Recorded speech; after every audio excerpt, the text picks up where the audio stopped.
इस समय मैं बेगूसराय जिले के चरिया बरियारपुर विधानसभा में हूँ और चरिया बरियारपुर प्रखंड मुख्यालय के पास ही हूँ। 141 विधानसभा चरिया बरियारपुर है, जहाँ से वर्तमान में बिहार विधानसभा के सदस्य आरजेडी से हैं और मेरे साथ ग्राम प्रधान प्रतिनिधि के तौर पे अभिषेक संडयाल जी हैं उर्फ बम बम सिंह, जिनसे मैं कुछ ऐसी सवालों का चर्चा लेने की कोशिश करूंगा जिन सवालों के प्रति जिम्मेदारी शासन प्रशासन जनप्रतिनिधियों की होनी चाहिए थी, लेकिन उन तमाम जिम्मेदारियों के अलावा इनकी व्यक्तिगत रुचि और एक चैलेंजिंग मुद्दे को मानते हुए इन्होंने बहुत ऐसे फैक्टरों पे विकासात्मक कार्य कराए इस पूरे विधानसभा के अंतर्गत चरिया बरियारपुर में, जो काफ़ी उल्लेखनीय माना जा सकता है।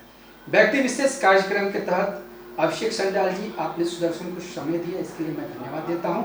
और सवाल की शुरुआत करने से पहले मैं आपसे ये जानना चाह रहा हूं, चुनाव आपकी मैडम यहाँ से जीती पंचायत प्रधान के तौर पे, वो 4 साल का कार्यकाल लगभग समाप्त करने पे है। इस दरमियान आपने कुछ उल्लेखनीय कार्य किए हैं जिसको मैं जानना चाह रहा हूँ, जो काम पंचायत से ऊपर का है, जैसे ग्रामीण विकास कार्य के काम हुए, जल जमाव की समस्याओं के निदान के लिए स्ट्रीट लाइट के संबंध में, लाइट के संदर्भ में और भी कई ऐसे मौलिक समस्याओं को, जनहित समस्याओं को आपने अपने स्तर से, व्यक्तिगत स्तर से इस पंचायत में लाके दिखा दिया, बता दिया। बताया जाए। अभी जैसे आपने ग्रामीण कार्य विभाग की बात की, तो हमारे इस शाहपुर पंचायत के ठाठा गांव में, ठाठा गांव जो है बेसिकली टापूनुमा गांव है, चारों तरफ से बूढ़ी गंडक नदी से घिरा हुआ है। आज़ादी से लेकर अब तक यह गांव बेगूसराय ज़िले के मुख्य मार्ग से कटा हुआ था।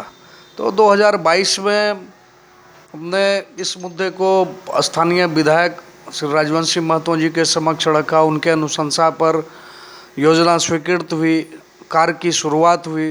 तो ग्रामीणों ने कहा कि यहाँ पर कुछ खामियां हैं, पुलिया की संख्या बढ़ाई जाए, पुल की ऊंचाई बढ़ाई जाए, मिट्टी वर्क और ज़्यादा हो, हाइट बढ़े।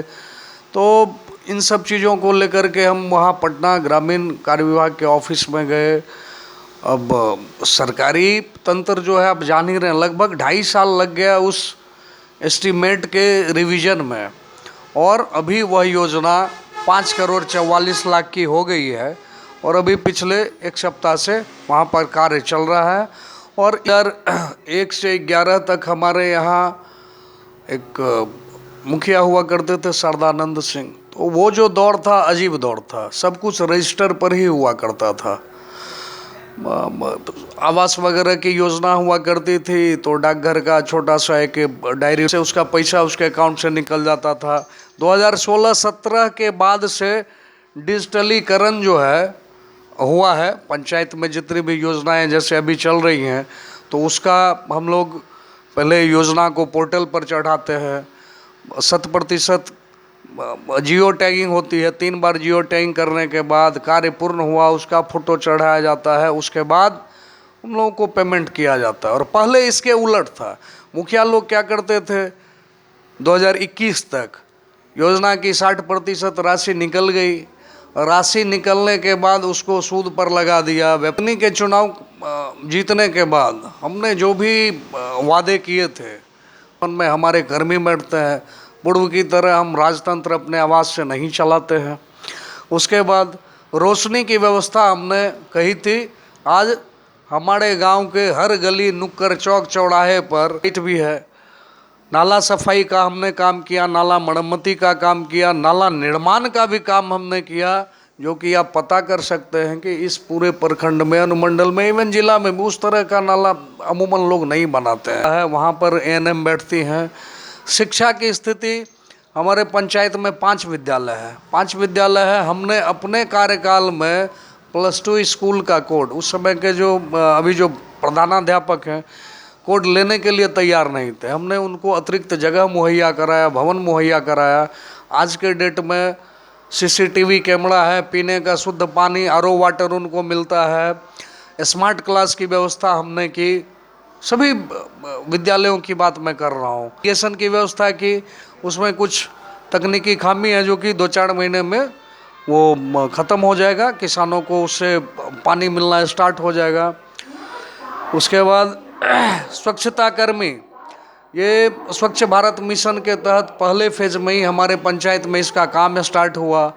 अब उसमें हो मृत्यु प्रमाण पत्र हो, आय जाति आवासीय हमारे पंचायत में बनता है या प्रखंड में भी पहले बनता था, तो हमारे पंचायत के लोगों को नजराना नहीं देना पड़ता है, जो कि अन्य पंचायत के लोग नजराना पहुंचाते हैं। कार्यकाल जो थे उस समय में भी हमने लोगों को योजनाओं का लाभ दिलाया। कोरोना के समय में हमने कार्य किया, कोरोना से जो मरे उनको 4 लाख रुपया दिलाने का काम किया। उस समय में कोई सर्पदंश से मरा तो अपने समय में उनको पैसे का लाभ दिया। अगर सवर्ण प्रत्याशी आते हैं तो इस बार यहाँ का फिजा बदला रहेगा, क्योंकि जो पूर्व में 2 प्रत्याशी चुनाव जीत के विधानसभा पहुँच चुके हैं, चाहे वो जेडीयू से हो या आरजेडी से हो, वे खास समुदाय के व्यक्ति हैं जिनको अपने समुदाय के लोगों से ही वोट मिलने की बातें, नहीं मिलने की बातें आ रही हैं। तो मेरा सीधा सवाल है, इस बार फिजा कैसे बदलेगा? सवर्ण के ऊपर अगर कोई पार्टी दाव लगाती है तो फिजा बदल सकता है? देखिए, बात सवर्ण या बहुजन की नहीं है। बात यह है कि किसी भी दल के, किसी भी गठबंधन के अगर अच्छे प्रत्याशी होंगे, अच्छे प्रत्याशी अगर होंगे तो निश्चित रूप से जनता उनको मौका देगी। जी, जनता यहाँ पे है। और ओवरऑल पूरे विधानसभा में सबसे बड़ी समस्या आप क्या देखते हैं जिसका समाधान माननीय विधायक को कर लेना था?